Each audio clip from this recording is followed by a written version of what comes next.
मी आता डोंबिवली स्टेशनच्या बाहेर आहे. बघू शकता किती मोठ्या प्रमाणात जे आहे इथे पाणी साचलेलं आहे. अख्खा जो स्टेशन रोड आहे हा प्रचंड तुडुंब भरलेला दिसतो आहे.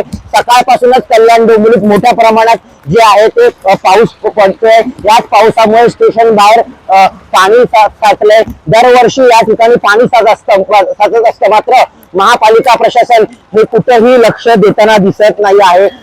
आपण बघू शकता की समोर जी गाडी आहे, स्कूटर आहे, ही अर्ध्यापेक्षा जास्त वर डुबलेली आहे. बघा मोठ्या प्रमाणात जे पाणी आहे या साचलेलं आहे. डोंबिवली पूर्वेला स्टेशन बाहेरचा हा रस्ता आहे. या रस्त्यावर गुडघ्या एवढं पाणी साचलेलं आहे. सकाळपासून कल्याण, डोंबिवली, दिवा आणि ग्रामीण भागात मोठ्या प्रमाणात पाऊस पडतोय. असाच जर पाऊस पडला तर सकल भागात सुद्धा हे पाणी साचत राहील. प्रशासनाने अलर्ट केलेला आहे. कोणी बाहेर पडू नये, कामाशी आहे असं प्रशासनाकडून सांगण्यात येत आहे. आपण बघू शकता हे ड्रेनेज मधनं पाणी कसं बाहेर येतंय. ड्रेनेज सिस्टम सुद्धा ही कोलमडलेली दिसते. प्रदीप बनगे, डोंबिवली.